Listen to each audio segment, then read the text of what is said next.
instead of going. So now we're gonna hit the animation section of the class. What we've been waiting for, or at least what I've been waiting for. I love animation. Animation is bae. That's what I'm about. So I'm gonna start, instead of animating right now on this rig, I'm gonna go with a different sort of method.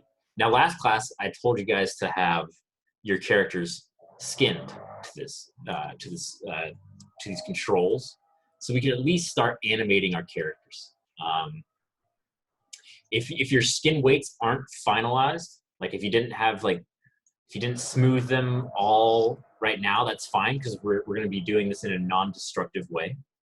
And I'll show you that now. So if you go to File, then go to New Scene, and I'm gonna not save just because that file is just a test file. You'll have a blank scene, fresh scene. So let's get a new scene going in here, nothing in here. And I'm gonna go to File, and then Create Reference. Now, I'm excited to work. Like, this is the one situation in which I'm excited that we're working from home, because we'll be using the same computer as we always will.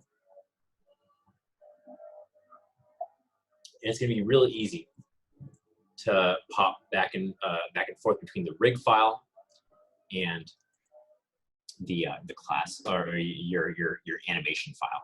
So if I go into course materials and pull up my rig, so right now you'll be navigating to wherever you saved your rig file, the file with the skeleton bound, or the mesh bound to the skeleton. So make a reference to that. And you'll see he pops in good as new. And I'm just going to go into texture mode with 6 rather than 5, just because I'll be able to see where his eyes are pointing and stuff a lot easier. Now, if I go into File, Reference Editor, you'll see that I have a reference in the scene. This wasn't here before. Like, this would just be blank because it was a blank scene, nothing was in it. And this is different from just going to File, Import, because if you imported the rig into this file, and then started animating on top of it, but then had a problem with the rig, if you opened up that other rig file and fixed it there, those changes would not be propagated over to this file, because it brought over the entire thing and stored it within this scene. With the reference pipeline, if you bring in your character via reference, every time Maya opens up that file, it's gonna look at this file location here, the unresolved name, and it's gonna reload that file and import that in. So if you have to fix your skin weights, you don't have to worry about that right now, because you could animate for a little bit to follow along with the class, and then you'll save your animation file with this reference in there. Then you'll open up this reference file later and fix the skin weights on it. So the next time you save that and then open up this animation file, those changes will be visible and it'll look nice. One thing to note is that if you change any names, like if you change this from L shoulder FKC to something else in your source rig file, all the animation will be lost, because Maya looks at each individual control name and stores the animation curves that you see in your graph editor, animation editor, graph editor. It stores the curves in the graph editor on those individual namespaces in there. So your animation would be lost if you rename something in this source referenced in file. So that's the one thing to be careful about in here. Now, so we got our characters referenced in. Is anyone struggling with the referencing in side of things?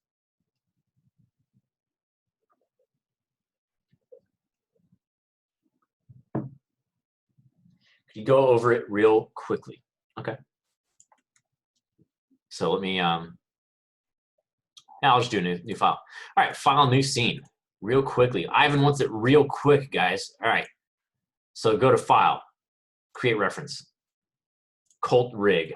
This is where you navigate to wherever your current rig is. And continue. Boom. It's in the file. He's ready to go. He's ready to be animated. Let's check our reference editor. File, reference editor. He's right there. Boom. Okay. There you go. Hell yeah. There you go. I like it. Anyone else struggling with any getting that file referenced into the scene? And remember, this has to be like the file that you're going to be working on for your rig from then on. So if you mess up that file, this file will be messed up. So don't mess up with that file at all. If you do save incrementally, you can copy the file location into here, and then click reload, and then it'll bring it back in. Just be sure not to rename any of the controls in the scene. All right, I'm gonna get a drink of water. 1 second, I'll be right back.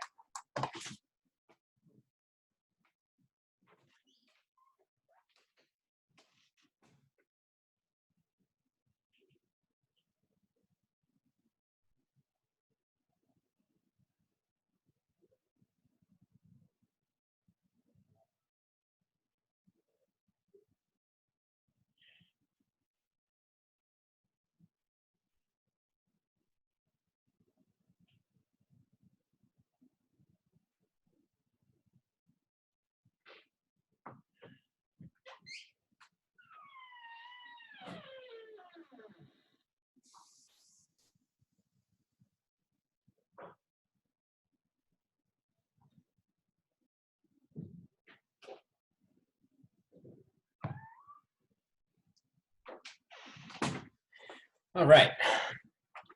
So everyone has their file referenced in. Everything seems to be going swimmingly. Now let's check where we are. All right. So we have a scene that we have to animate now.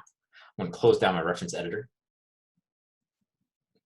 And I'm going to move this to the side. Man, I don't have much real estate on the screen. So we got our scene ready to go. It's all our characters referenced in. And I'm going to go to File. And I'm just going to save Scene As wherever I would like to. I'll do Class Animation Final, because it's the final project. Hell yeah. All right, save as, continue. So hopefully you guys have an idea of what you wanted to animate. A lot of you already told me what you were going to sort of animate, and that's cool.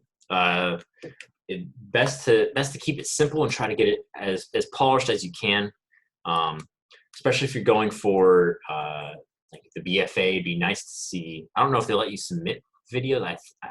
Yeah, they definitely let you submit videos. So if you have some like really clean animation in there, it would definitely help your case.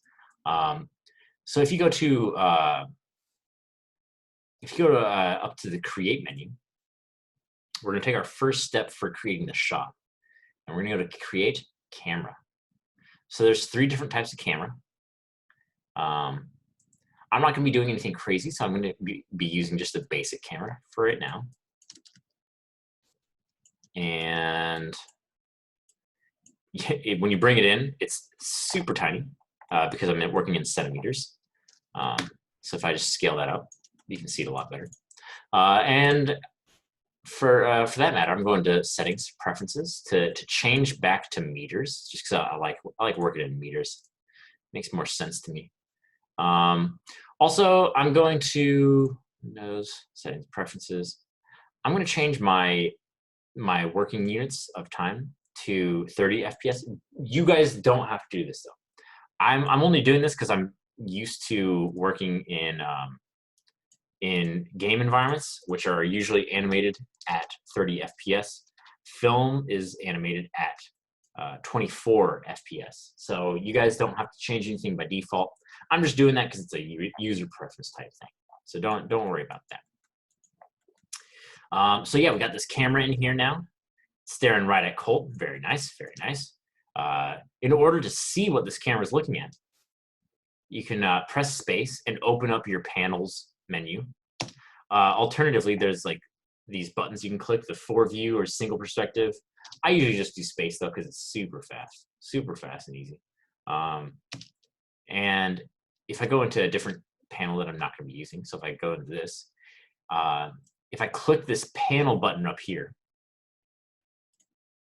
and go to perspective, I can now set it to that camera that I just created.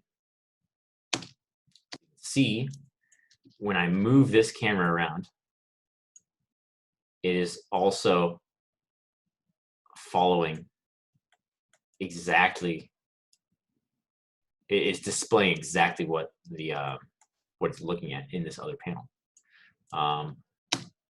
And if I go into that camera now and I click this little button, this is called, I believe, resolution gate. It's either resolution gate or film gate. Either way, when you click it, oh man, this is really messing up with this the size of this monitor.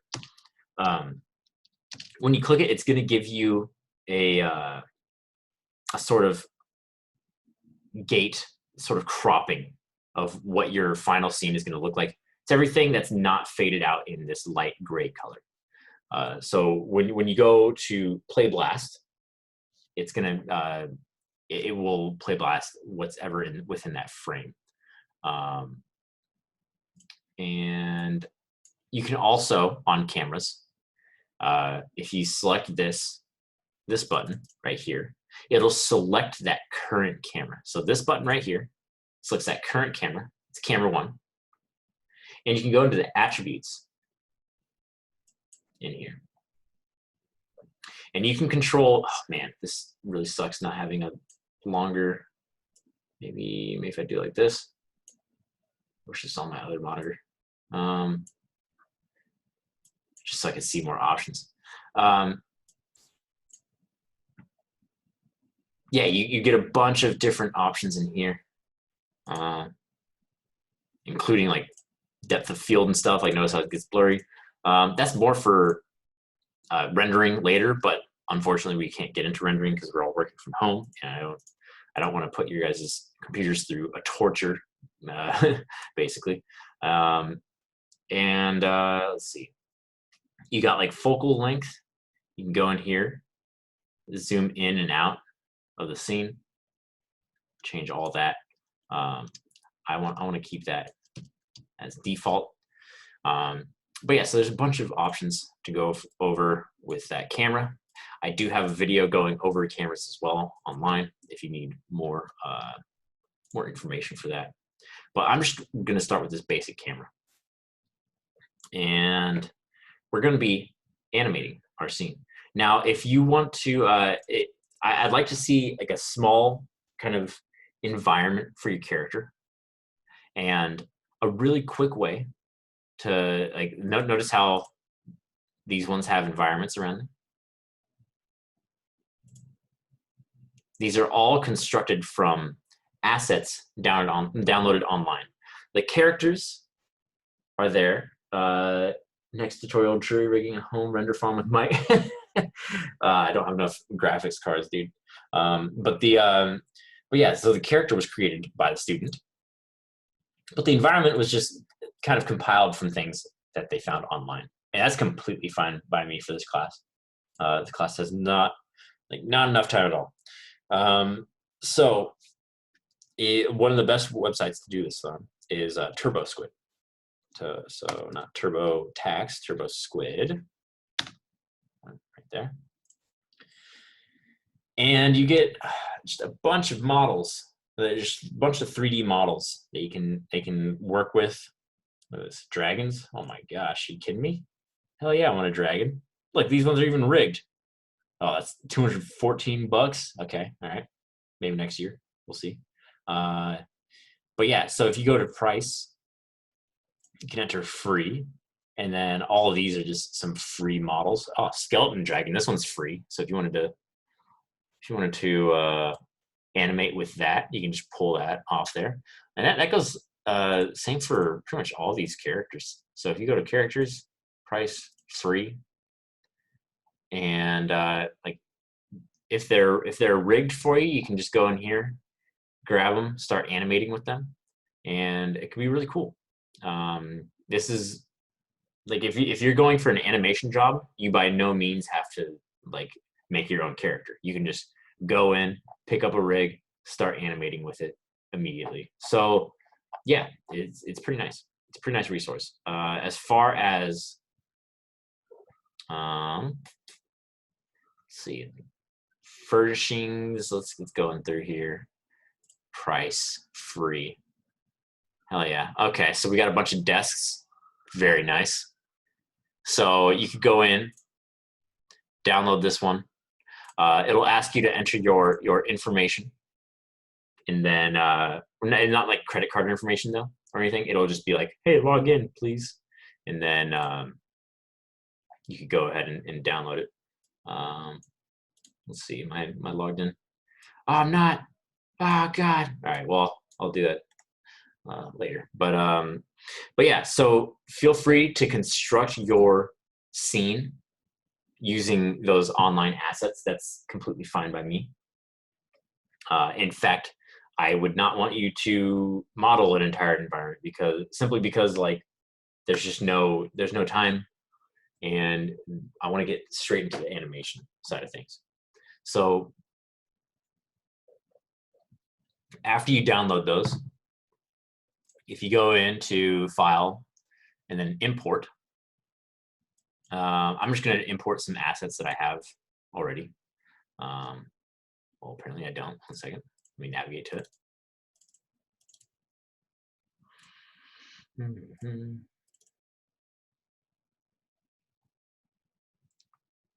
I do have a tutorial for this online as well, like just the downloading and importing side of things. Here we go. Environment. Oh wait, let me use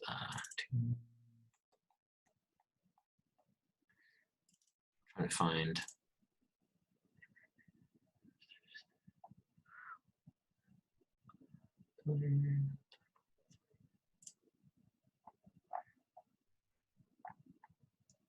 Yeah, let's import this one. All right, let's get a couple nice pillars in the background. Scale those down to whatever size you want. Duplicate them around with Control D, move them, boom, bang, whatever you want.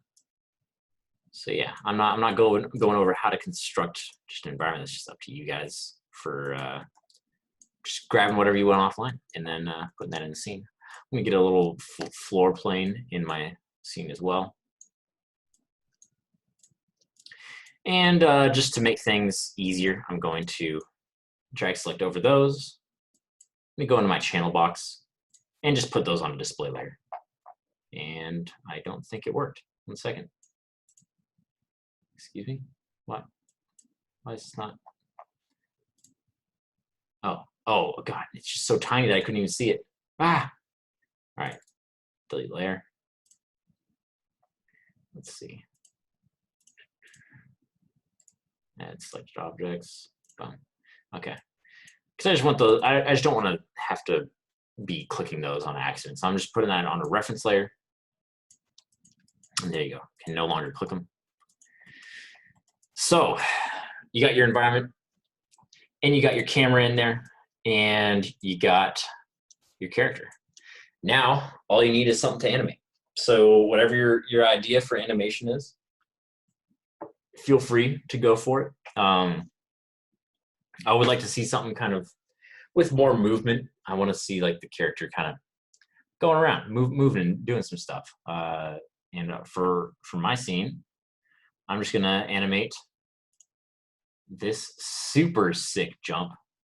Emphasis on super cool. Oh my God, that was so cool. Do it again, Mike. Do it again. Woo. Woo. Very nice. So that's what I'm going to be animating. I'm not going to bring it to full polish to look like this. I just want to go over kind of the principles. Oh, look at that face at the top. That's fury. That's just power right there. So I'm going to go over kind of how to just my approach to that. Because honestly, animating just something like this, that would take probably two hours to get looking pretty nice. But yeah, so let's go with the basic version. So whatever you're animating, I implore you guys, please use reference. Please. Like that's pretty much universally true for any sort of art. Like you have to be using reference. Reference is life. Yeah. Life is reference, literally. Like like you can't, if you're gonna get it, huh? Oh yeah, yeah, absolutely. Like if you're gonna be kind of progressing in any sort of art, you got to be observing exactly what's going on with how is this? With like your movement, with your anatomy, all of that. So like if you're life drawing, you have to, there's a reason why we have those live models, just because that's reference right in front of us.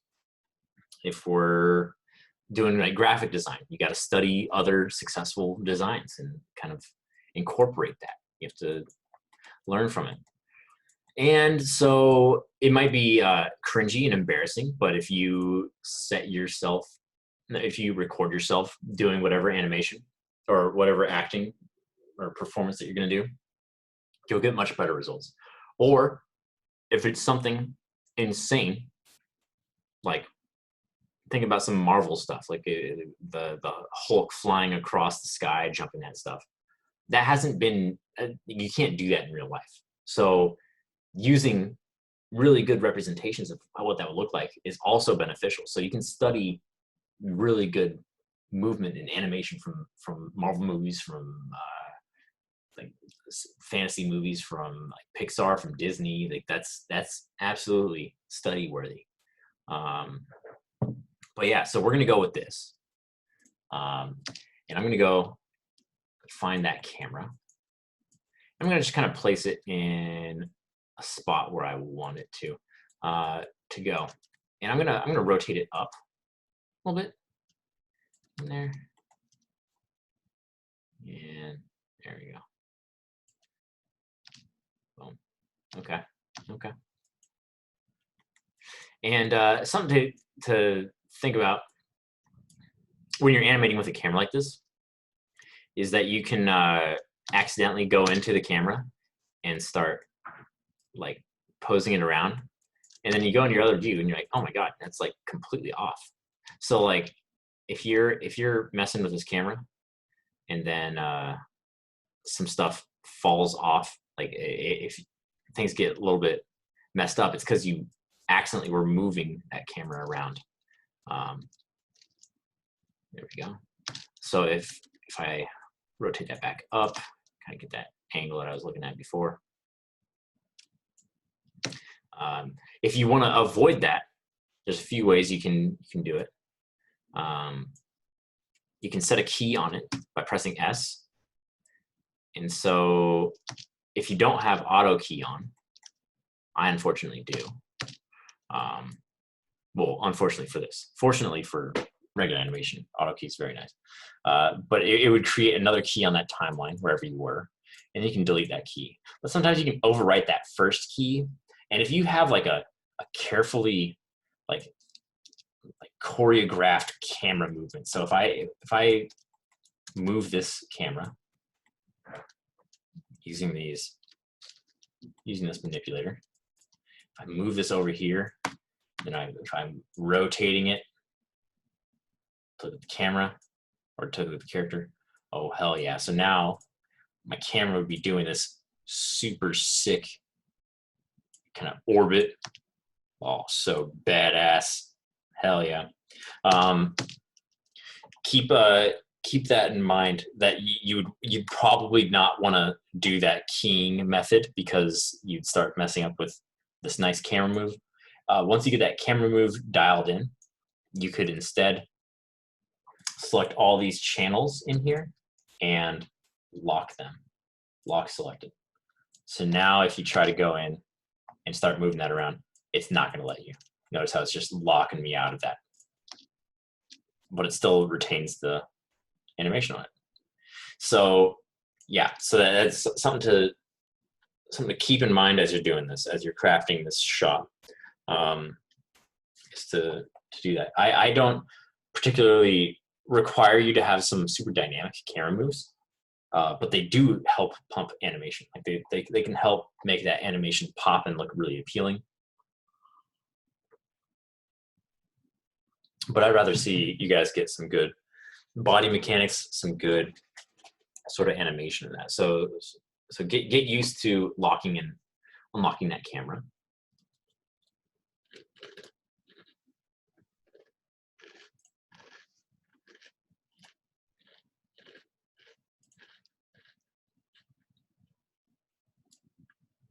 So yeah, you can just toggle it on, and you can do it channel by channel as well. You can lock only the X, only the Y, only the Z, all that stuff. So yeah, I'm gonna leave it locked for now though, because this is the perfect shot. This is exactly what I want. Actually, I really don't want that other key in there. So I'm gonna go ahead and adjust that. And I'm gonna delete this key off the timeline. Boom, just like camera snaps back to that starting position. Now I'm gonna lock it down. Perfect. And finally, an hour, 30 minutes into the class, we're ready to start animating.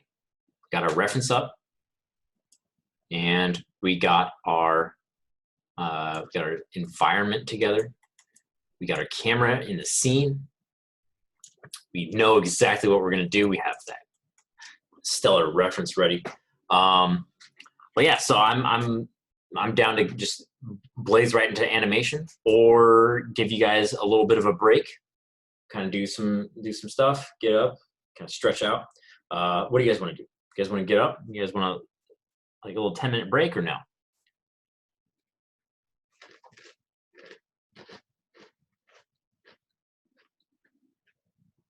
Irene's down for the break. Let's do it. All right. So it is 5:32. I will be back. Well, actually, I'm just gonna. I'll be like around the house, possibly in the room. So let's be back here at 5:45. 5:45. Let's do it. All right. See you guys then.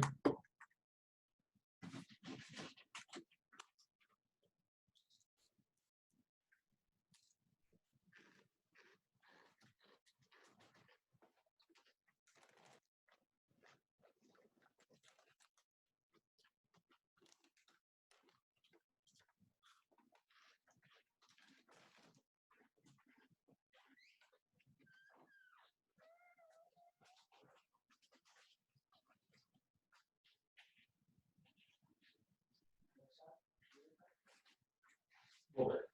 I was snack. Taking a snack.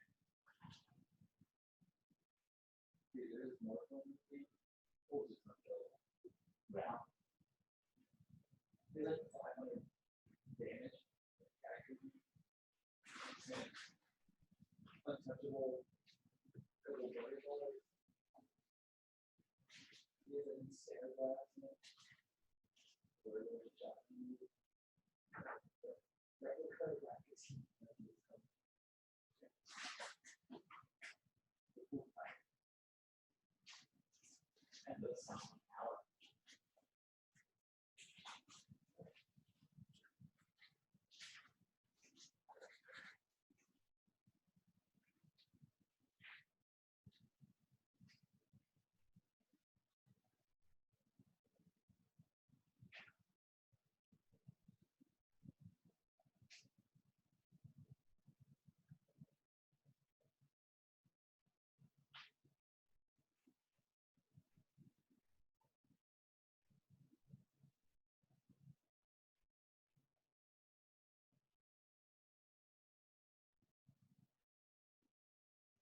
Big sleeper. Big sleeper.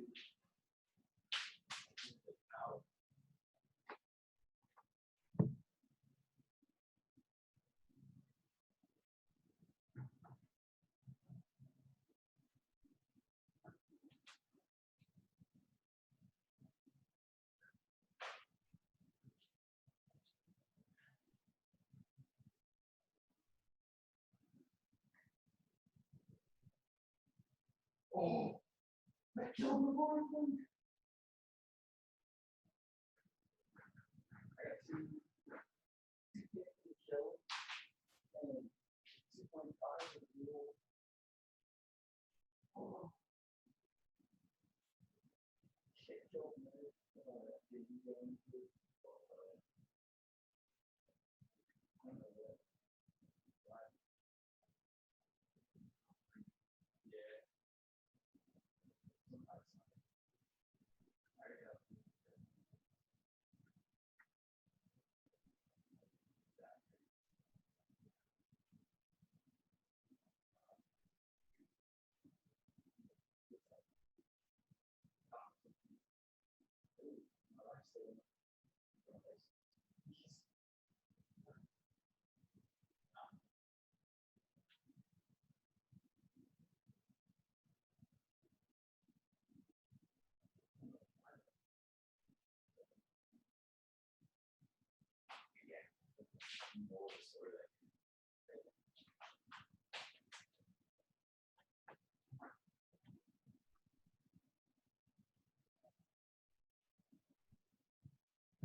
What up, guys? I'm back. I'm not starting up lecture again just yet, though. We still got 5 minutes. But if you need my help, I'll just be here.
Nah, Kitty is not awake. She's a very sleepy one. We tried to adjust her sleep schedule, but now she's just super tired. Are you playing? Yep, I am playing a little bit of the guitar to pass the time while I'm waiting for class to start up again.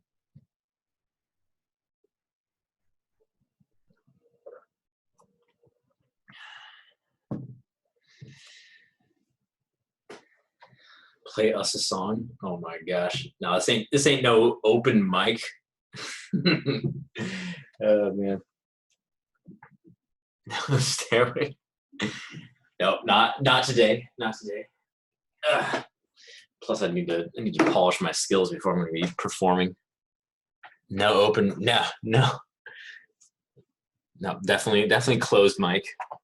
Closed mic for sure.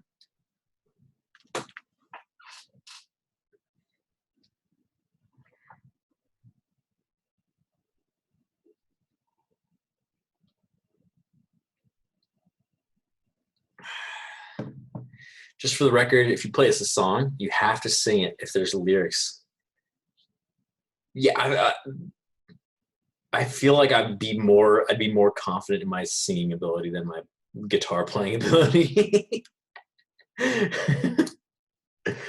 Oh man. Sing us no. Damn, Vanessa. Prove it. Oh my no. I'm not gonna be heckled by my students here. What is this? Let's go. Screamo metal. Oh my god. No, just talking to you guys for these hours already destroys my vocal cords enough. Doing some screamo. Nah, I feel like it'd be weird. I ain't about that. I ain't just gonna be doing some performance for y'all. The only performance you're getting out of me is my sick Maya skills. All right, guys. For animation, some live sick jumps. Yeah, we'll throw 3D roses to you. We can all join it. Yeah. All right. Only if everyone unmutes their mic and sings along. I'm not following through with that though.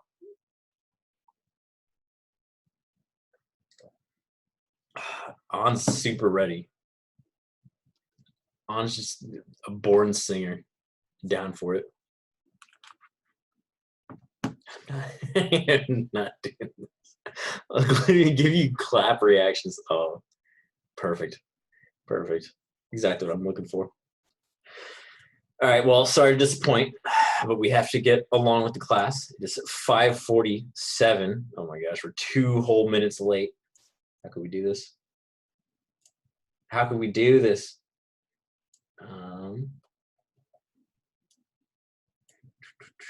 All right, so let me get this set up. Okay. Gosh, this window is so tiny. Elaine, are you still able to see the video? Like, is it giving you any issues as far as quality?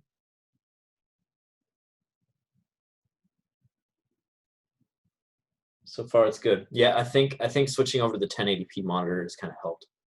I am going to try something though. I'm going to save this class animation. Perfect. I'm going to close Maya just because, like, I don't know. Normally, I have more screen real estate than this. I think it just didn't like Maya 2019. I think it just didn't get like it was still using the 4K resolution, but then like adapted the menus all weird. Let's see if opening it up kind of gives us a more normal display.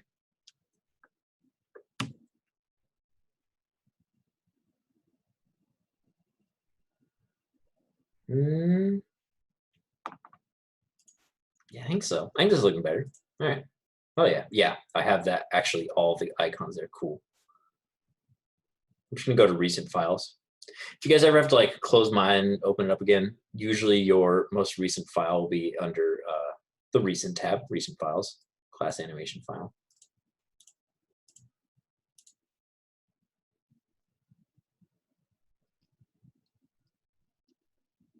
done. All right. So we got our scene fresh and ready to animate in. And let's check out our other camera. Is this the what? Okay, yeah. Here we go. Oh, now you can see that full resolution gate. So when we go in and render out the video, it would be it'll be bound to this sort of aspect ratio here, and this is exactly what we would see. I'm just gonna kind of unlock these, give it a neutral camera again. So unlock selected, and let's raise that up.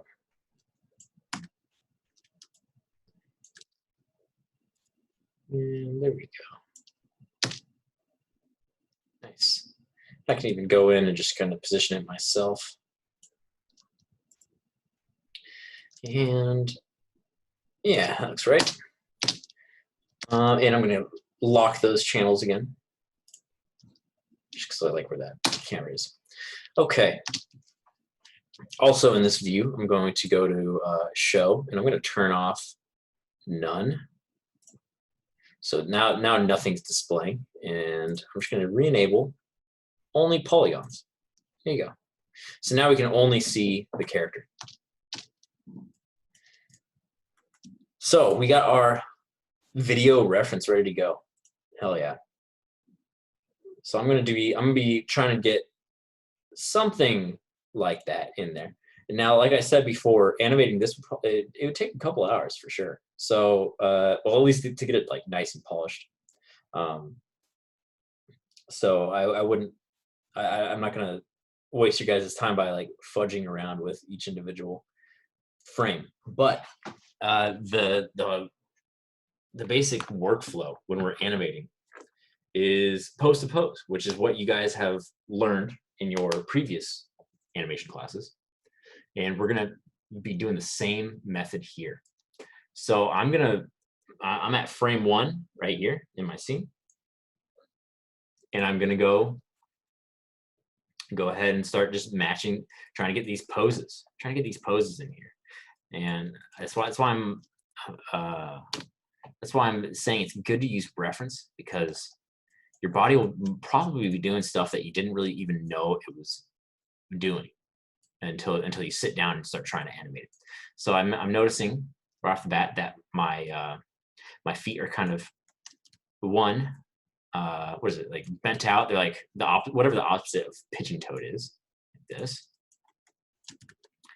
kind of like this, and they're a little bit separated. And one thing to note whenever you're working with these foot controls is that if you stretch them too far, notice how it starts lifting up the heel, and notice how hard the knee hits when you push it that way. So it just snaps like that, and will make pops in your animation. Whenever you're doing if you're doing like a walk cycle, you'll see some pops whenever you lift the foot up like this, and we call that hyperextending. And you never want to have hyperextensions in your animation reel. I did have a few in that reel that I showed you, and it makes me cringe to this day. And so yeah, be sure to always keep on track of that. I'm gonna orient my knees to be right in front of that. And I'm gonna I've already dropped my pelvis down to kind of give me some breathing room on that. If you leave it up at 0, you'll notice, like, look how many pops I have right there. Both of my legs were hyperextending. So I'm going to leave it right in there.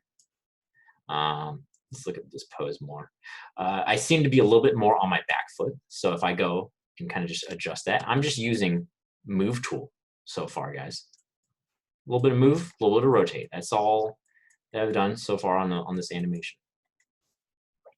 I'm going to now start moving my shoulders in position. I'm just kind of trying to get like a kind of naturalistic pose here. So let's bring those down to our sides. That's why the deformation on the shoulder is very important, because we spend a lot of time with our arms at our sides. We want to have these poses looking good when we bring our arms down. Additionally, I'm going to bring the clav down a little bit, just a little bit. Boom. boom, to kind of give it that nice restful position. Also, when you're animating, don't keep your arms straight out. Like look at my posing right here. Like I have that arm that's still a little bit bent in the middle. It's because your bicep is continually keeping tension on those arms. So it's pulling on that right there and keeping it a little bit bent. So if you have your arms straight out like this, you're going to be looking like a Barbie doll, and then you're going to have very stiff animation. Unless you're working on Barbie in Toy Story, we don't want that. So let's go in here, kind of get those more naturally placed, and go into the wrist.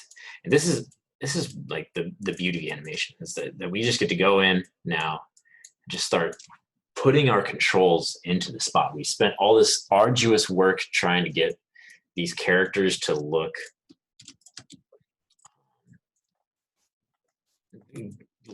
the way that we have them, and we have them rigged up now. Like it's just so many steps, all to finally get this sort of character ready to go. And I'm just kind of bending these controls a little bit, give them a little bit of a stance, just to add interest to the pose, not to sort of be so stiff. Trying to get them to slacken up a little bit. Also, I'm going to go ahead and switch this eye control over to local. My bad.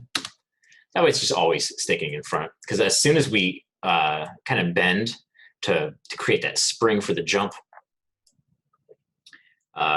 these eyes would fall back into his head. So we don't want that to happen. We're just going to kind of keep it straight right there. All right.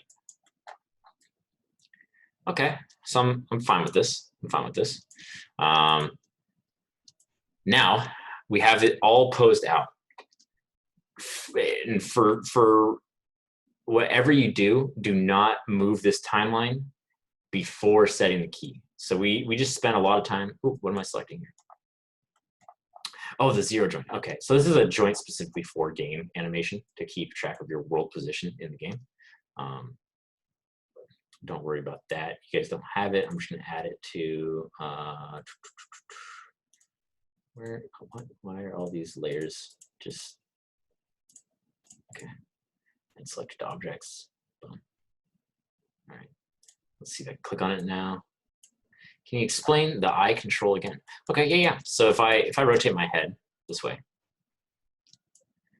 notice how that little yellow, or it might be green. I'm colorblind, so I don't know. But the outline between these red and the blue eye controls follows the head. So if I click on that and then I change its local to global, this is a 0 or 1. It's a binary switch, 0 being local, 1 being global. So if I switch that over to global or 1, you'll notice that it is now sitting in space. And now when I rotate this head, it doesn't care at all about where that control is. It'll just try to point at it, even if you see like the eyes like are rotating back into the skull. Like it doesn't care. It's just going to try to point at wherever this little this control is right here. So let me undo that. So yeah, so let me get this back into more reasonable rotation. So there we go. Now, like I was saying before, don't go ahead and I'm going to add, while I'm at it, we don't need to touch the mesh anymore. In fact, that would be pretty bad if we touched it. So I'm just going to add that to a reference layer as well. There we go. Don't move this timeline yet if you have not set the key. And so once you get a decent pose in there, if you drag select over all the controls and press S, you'll get that key in there. Result 1,272. So that's how many keys it set. You might be like, hey, Mike, that was just one key. But what it's doing is it goes through these controls and it looks at every single channel in this channel box and it sets a key there. That's what this red highlight means. So that's a keyed channel. So if you go in to your Windows animation editor, graph editor, you can see exactly where this key is. It's kind of hard to see now because we don't have keys further down the timeline, but they are there. So I'm going to leave this open.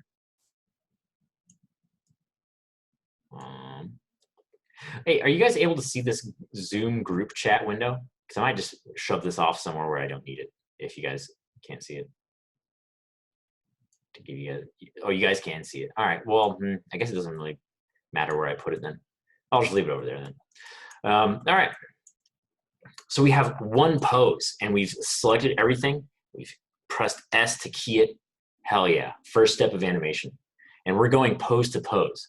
So I want to find the next key pose in this, and that is going to be this. Oh yeah, that's power. That's power right there. All right, so let's go a little bit further down the timeline. And if you matched the FPS of your scene to this video's FPS, you can straight up count the frames. Otherwise, I feel like it's best to just kind of freeball it and get a good feel for the animation. I'm going to skip, let's say like 16, 17 frames ahead. And I'm going to start just rotating that, getting that core in there. He also bends up. I don't know why I'm calling him he. I also bend over at the knees and kind of get like a 90-degree angle almost. And all of these spine controls are also bending at the same time. So they're getting pretty low there. This foot, the right foot is in front of the left foot. And I'm basically at a 90-degree angle there. So let's get that in there. Let's get that into the pose. What program are you using that lets you see what frame the video is on? Oh, that's a good question. I'm using Keyframe MP. Is there anything like kind of like? Yeah. Wait a second. Keyframe MP. It's just like a free program. Let's see.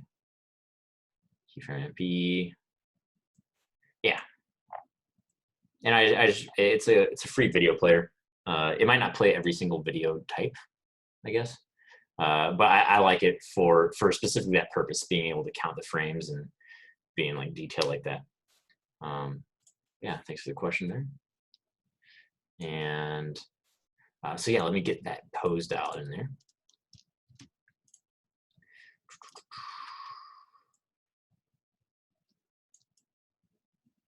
And when I'm hitting these poses, I'm trying to activate every single kind of control on the rig for each pose, because it's not often that like controls will just have no information on it.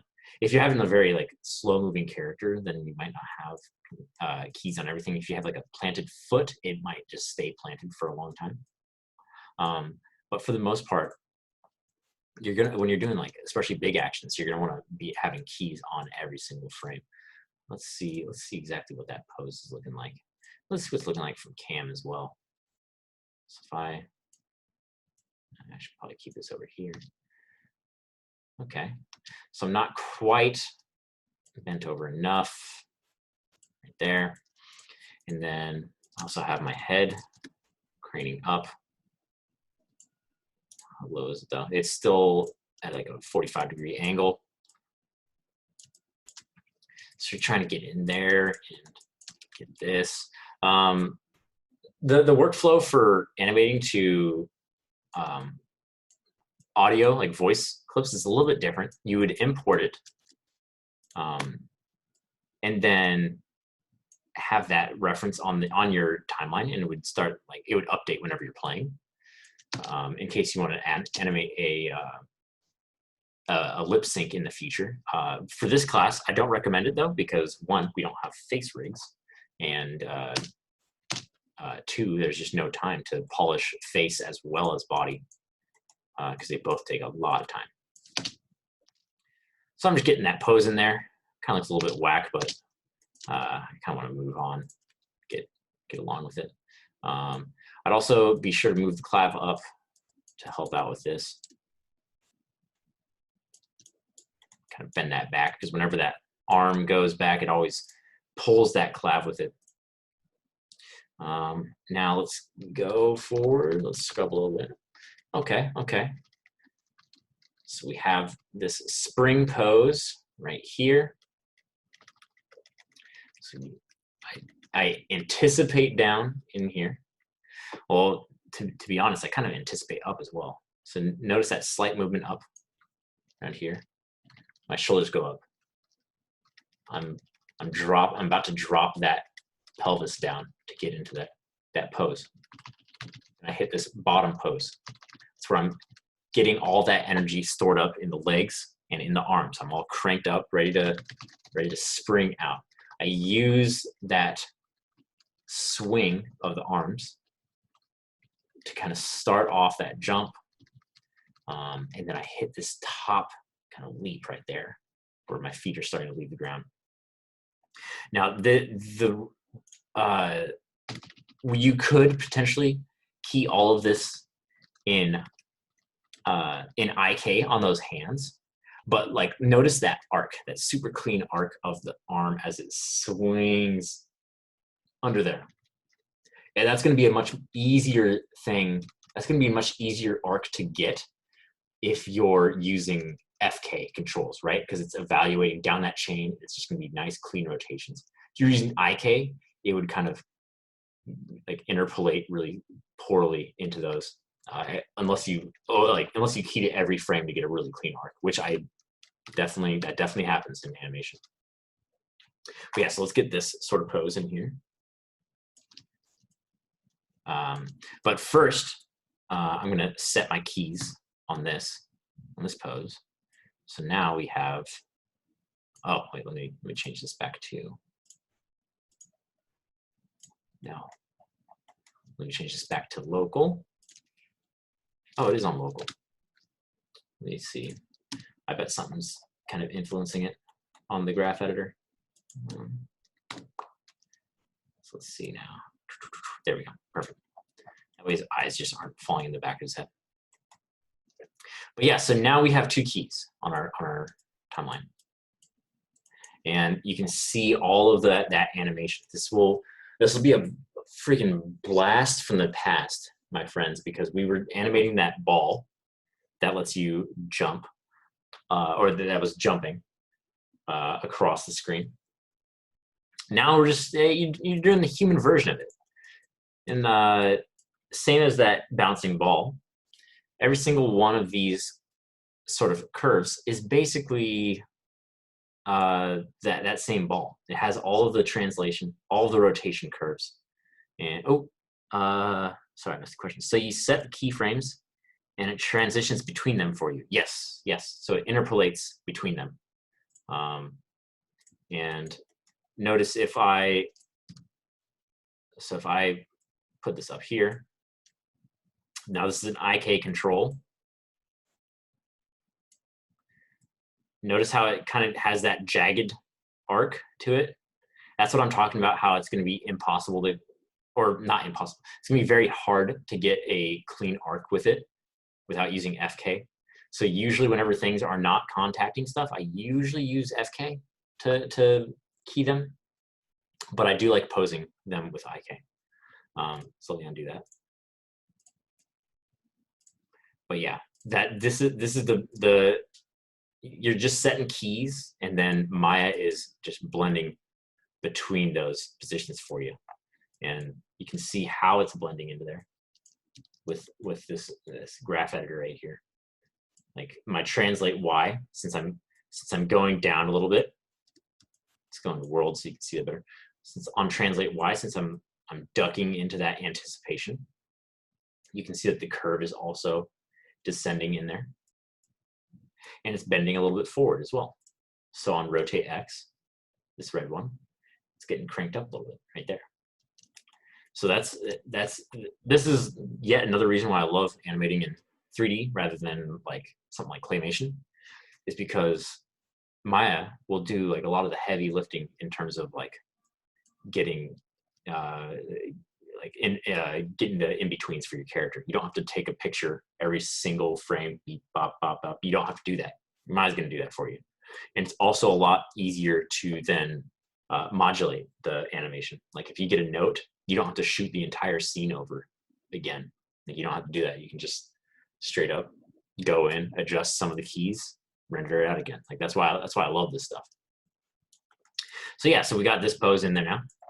And remember, press S before you progress to the next key. Like so if I got in, and I know this is gonna happen to you guys at some point because it definitely happened to me a lot.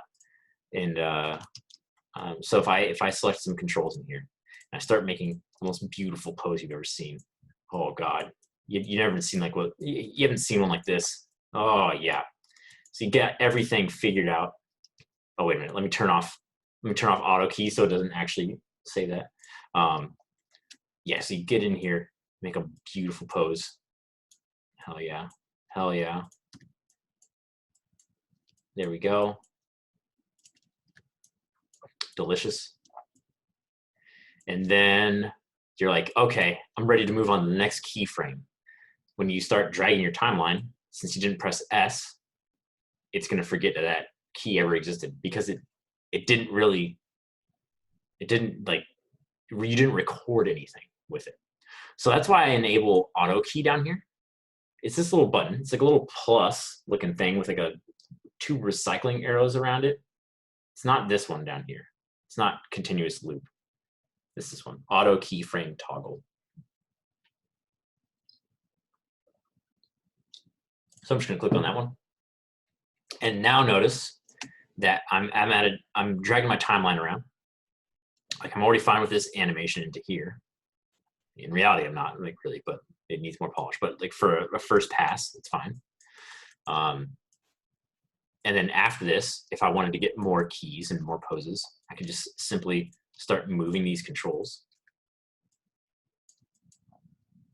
And then it automatically keys it for you. I didn't press S. So there's no way that you're risking like losing a pose that you're working on for a while. Like that's not gonna happen if you have auto key on. But just, there's a few caveats though. So in order for auto key to work, you have to have a key on the pose initially. So that's why I still press S on that very first key when I make it. That way Maya has somewhere to start auto keying from. Another caveat is that if you have a pose like this and you're like, okay, I'm ready to start a new pose, and then you accidentally leave the timeline on that same key, since auto key is on, if you start posing this like there, if you like start putting it right there, Maya now auto keyed it over that previously existing key in here. They just overwrote those curves in there. So just be very mindful of where you're where you are in your timeline, and you won't have a problem with auto key. I really recommend it. No one told me to use it until I got into work, and everyone's like you don't use auto key, and I was like, no, what's auto key? And they're like, oh no, and I was a little bit embarrassed, but you know, it's part of life. But yeah, so let's get this next pose in here, and I'm just gonna keep keying all these. We're gonna kind of push these. I'm gonna only notice how I had both the spine and the waist selected. If I moved those, you'd see it would move out the spine like that. We're gonna only move the waist on this. So it's easiest to go one at a time on some of these controls. And I'm gonna get a little bit. I'm gonna get a little bit above, like centered above my feet, because they're planted down there. And I want to make sure that they're pushing off with that force. And let's look at my spine. What's my spine doing? Okay, my spine is still bent, tucked forward a little bit. We haven't fully extended. And my arms are out in front of me. My elbows are kind of they're a little bit above 90 degrees off the ground. So I'm going to rotate these into position there.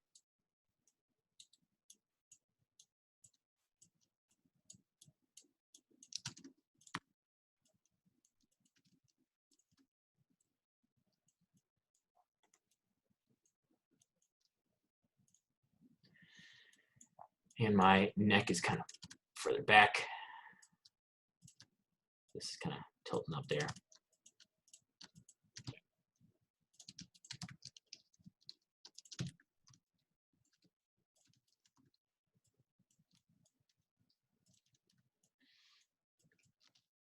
And let's see. So since auto key's on, I don't have to worry about any of that. Okay. Let's play it. Okay, cool, cool, cool. It's looking nice. I might get the pelvis a little bit higher off the ground because I am lifting up my feet a little bit in this one.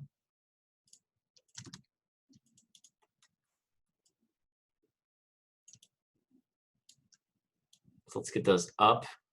And then let's use that heel ball control to our advantage. So I just selected both feet right there. And I'm just gonna click on that channel, that heel ball. And I'm gonna middle mouse, click and drag to kind of get that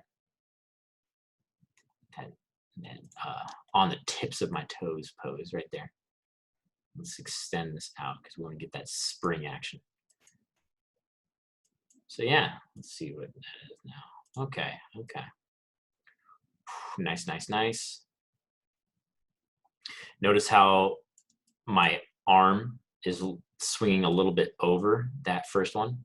We're not going to worry about that just yet, but in the future we'd want that clean downward arc of the arms. So it would do that. It would go straight up like that. But we're not going to worry about that just yet. We need to get more key poses in. So now let's get to the top of that arc.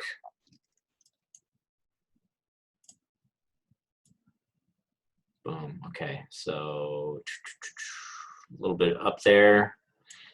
And you get to look at my glorious leaping face. And I'm just looking at that silhouette of that pose. It's the backwards C. So it's this is scrunched over C, and then it inverts to get that spring. So let's get that in there. And I'm gonna raise these legs up, and I'm going to take that heel ball value off them by just entering 0 into that channel, in the channel box.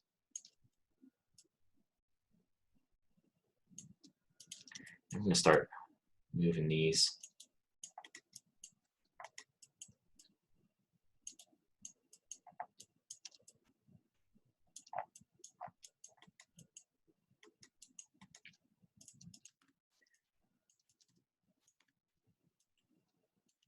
We're just trying to get this pose to read big, because this is probably the biggest pose in the scene. It's all outstretched. Everything is stretched out like there, splayed out. Kind of tilt this towards cam so we can see it a little bit better. And extend this. Get those arms extended out. And get the claves to kind of help me clear this silhouette here to get it a little bit more visible.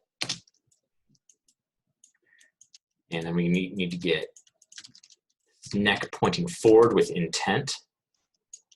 My smaller neck control seems to have gone deep inside somewhere. There we go. So let's go back to 6 mode.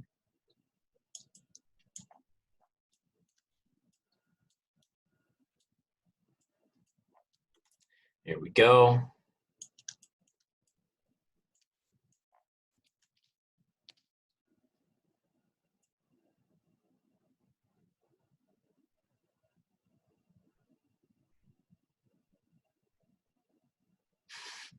So you can already see some problems in here. It's that my feet are kind of drifting away from the ground there. That's because I didn't key them with auto. Like auto key only detects differences in your animation and then keys it. But we didn't have any differences as far as the actual position of them. So I'm going to actually just copy that key.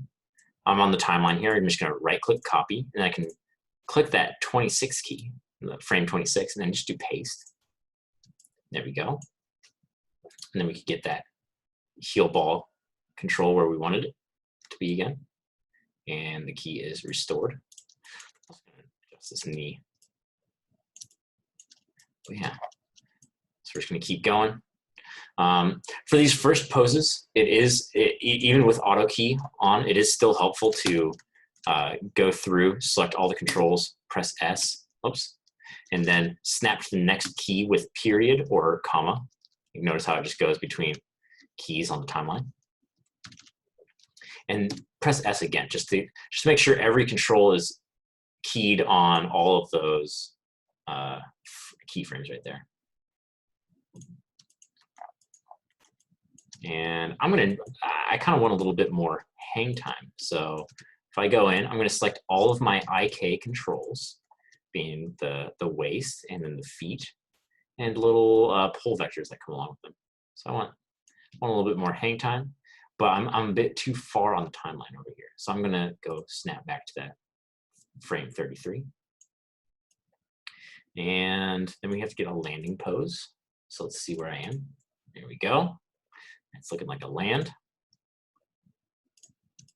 right there.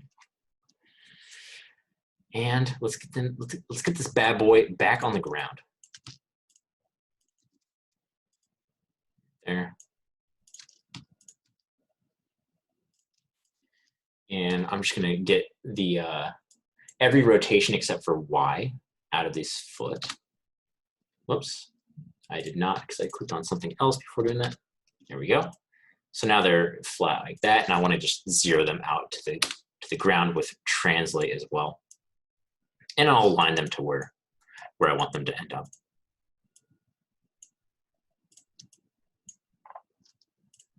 And let's see, kind of just neutrally over. We're probably gonna we would need to spice up this animation a little bit. In actually, I can keep this. Yeah, I'm going to land a little bit on the toes of my feet here. So I'm just going to key over this and adjust that heel ball control again for that. And let's check out where my torso's at. I'm a bit too bent back. At this point, I'm bent forward more. And those arms have done all the work that they needed to do to make me leap through the air, so they're returning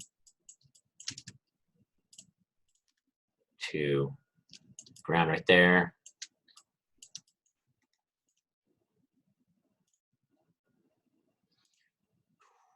Okay, so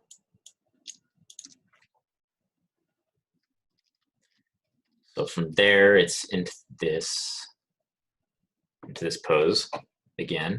Basically the same pose as that lifting off pose. And let's get these feet firmly planted on the ground. Boom, bang. Heel ball, let's set that to 0.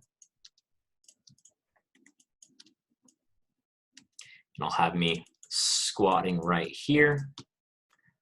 I'm just gonna select all those spine controls, rotate them. And the arms aren't curled back as far as before. They're just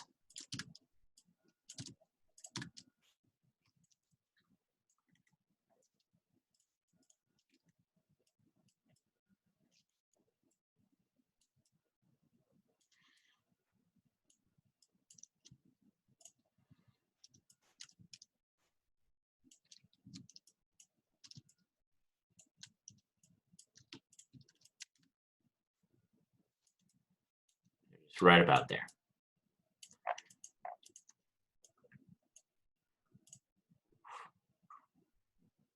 All right, so we got something going on here. It's not perfect by any means. Not perfect by any means whatsoever. But these are our main poses. We still need to get back to our starting pose, or not this same exact one. But we could, but actually, I mean, we could get to that same exact one if you wanted to. But I'm just going to do a neutral, like get up pose. Neutral standing pose.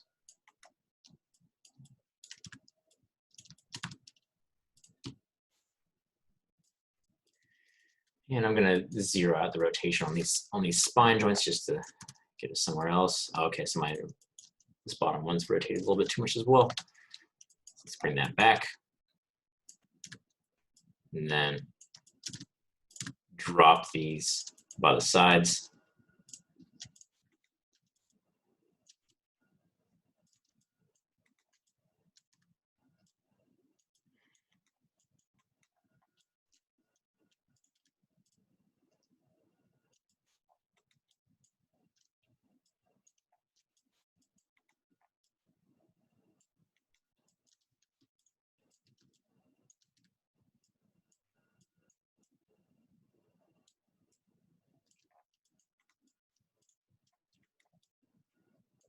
All right, and then if you are insisting on not using auto key, this is the point in which you would press S. I'm going to press S anyways, and just to make sure that I have keys on all of those spots.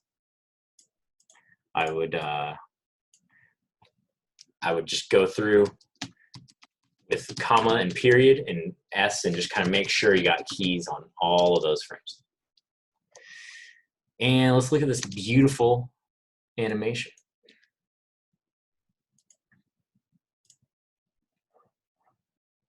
All right, so we could work on timing a little bit for sure. So notice how I jump up slower than I fall. That's no good because you know, gravity's constant. It's going to be a clean arc, exactly how we did that ball bounce. So let's identify which keys we need to move. Just visually, I can tell that I probably need to add some more time between these two keys right here. Like, look how fast this dude's falling. Whoa. And look how slow I'm rising. So I might give one more frame in there, and then I'm also going to compress this distance right here in terms of time. And innately, we have a good sense of this sort of thing. So I'm going to grab I'm just going to grab my entire character controls. And innately, we have a good sense of this because we look at ourselves kind of interacting with gravity all day, every day. We're seeing it. So the human eye is like usually really good at spotting when something's off, which is the reason why animation is so hard, is because we can just tell immediately when stuff's wacky. I'm gonna still need less time there. So in order to shift these keys around, kind of retime them, I have a few options. I can go in, and if I hold shift and left click and drag on my timeline, I can start dragging these middle keys around. And look at my graph editor on the right side of my screen. Look at those keys getting shifted around in there. So Maya's on the fly, just recalculating those curves as we're sliding them around. You can also directly just select them in here. And then with the W tool, like you have to press W, you won't see any sort of visual change in here, but it will change how your clicks function from here on out. If you press W and then hold shift to lock it into its value and drag left and right, it does that same exact thing that timeline was doing as well. Either way is perfectly functional. Though later, when you get comfortable with the graph editor, you'll want to be using that as much as possible. But for now, I like just shifting these keys around on the timeline pretty nicely. So it's still a bit slow on the uptake right here.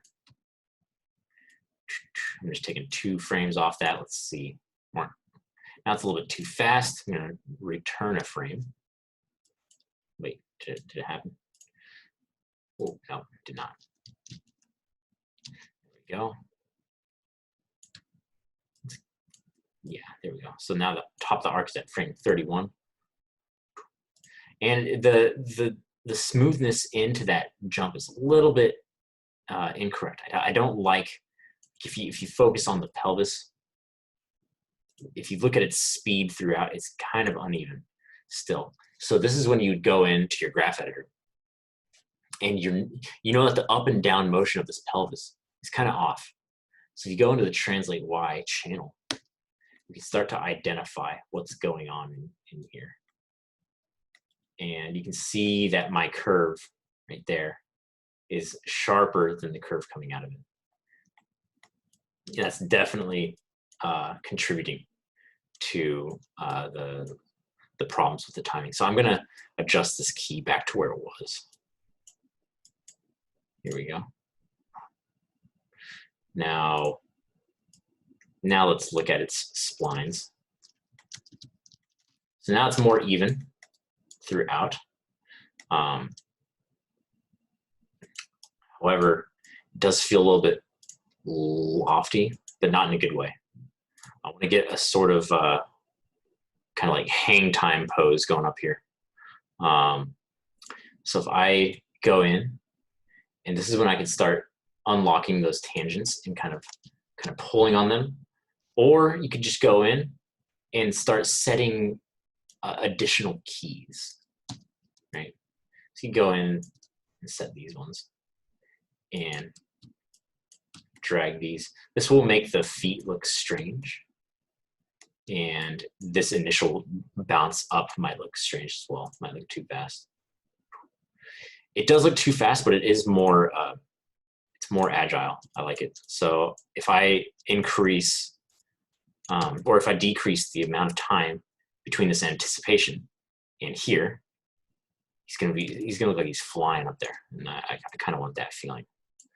So let's drag that over on the timeline. That was just, again, shift left click dragging over this, and then dragging these middle arrows. On this shift left click drag stuff, you can also scale the animation, but I recommend against doing that. I would never do this, because if you look at where your new keys are, you have like values like, look at that. That's at frame 40.81. Like, what the hell? Who wants that? No, not me. Not me, man. So yeah, so now it's speedier into that upward jump. I'm probably still I'm gonna slow it down a frame or two. Let's see what this looks like. So it's starting to look better. Starting to look better.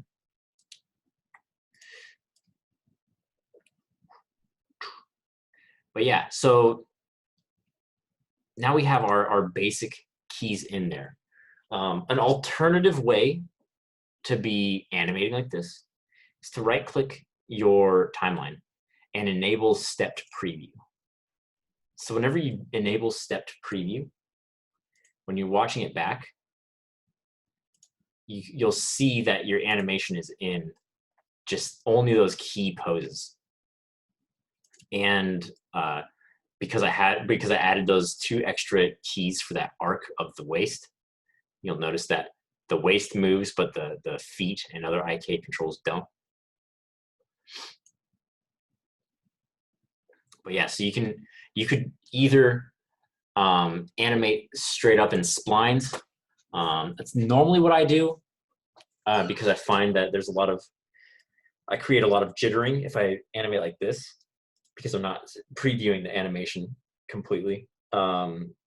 However, this does, using enable stepped preview does let you focus a lot harder on the silhouette of the character.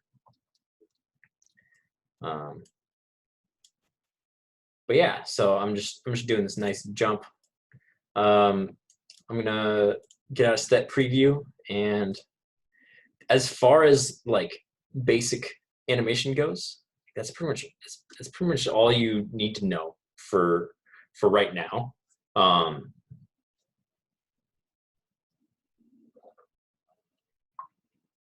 Sorry, I was getting a drink.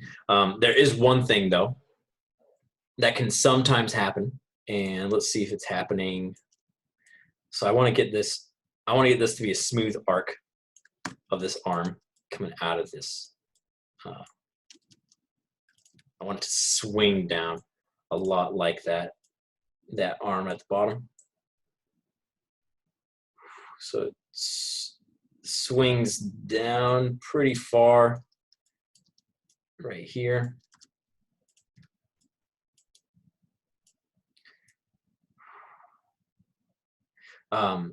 Sometimes your rotations, let's see, it could just be because it wasn't posed.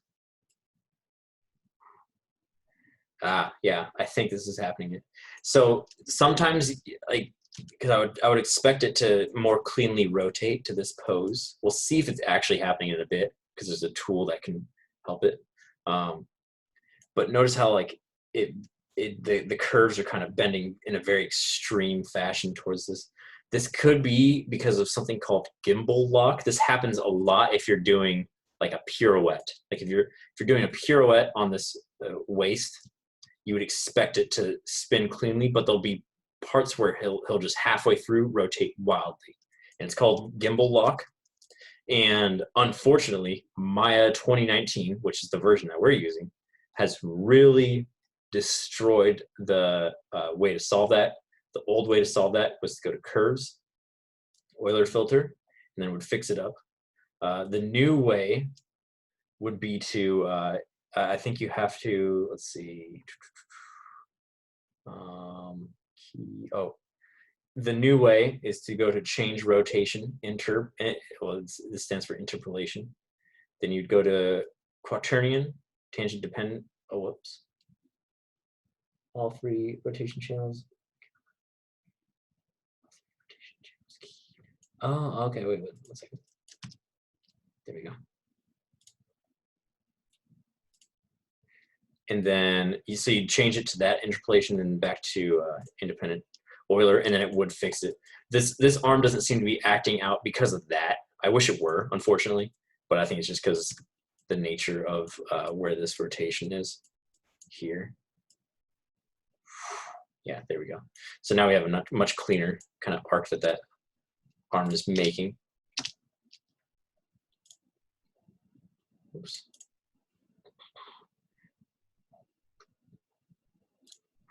But yeah, so basically the rest of it is just kind of analyzing your animation, calling out exactly what needs to change. Like my legs hyperextend on this frame. I land and then it doesn't carry in the same force that it had falling into that landing pose. Like I'm not feeling the weight as much on there. I land very softly. I would have to change the pelvis's Y translation to fix that. I'd have to track all these arcs. There's a little bit too much twinning in terms of the posing of like at the top here. I'd want the arms ideally to get to their fully extended position, not on the same frame. So I'd stagger them like by 1 or 2 frames in order to get a little bit of offset there. I would get a more heroic pose at the top here. Maybe outstretch this knee a little bit. I would get a stronger silhouette down here when I'm in that antic. I would obviously definitely get in my hand poses because I think right now they're just stretched out gauntlets. And I would start getting some nice hand poses that make this character look strong. I'd probably change this landing position from being a regular just flat on, having these feet together like this right under the hips. I would change that to be a little bit more staggered to add some interest to it. Yeah, so there's a lot of things that you can do in animation, but I don't want to just eat up your guys' time by like talking to you about this. I'd rather you just start hopping in, trying to figure out just basically employing all the 12 principles of animation that you've learned in the previous animation courses. So yeah, so that's it for the official lecture for animation today.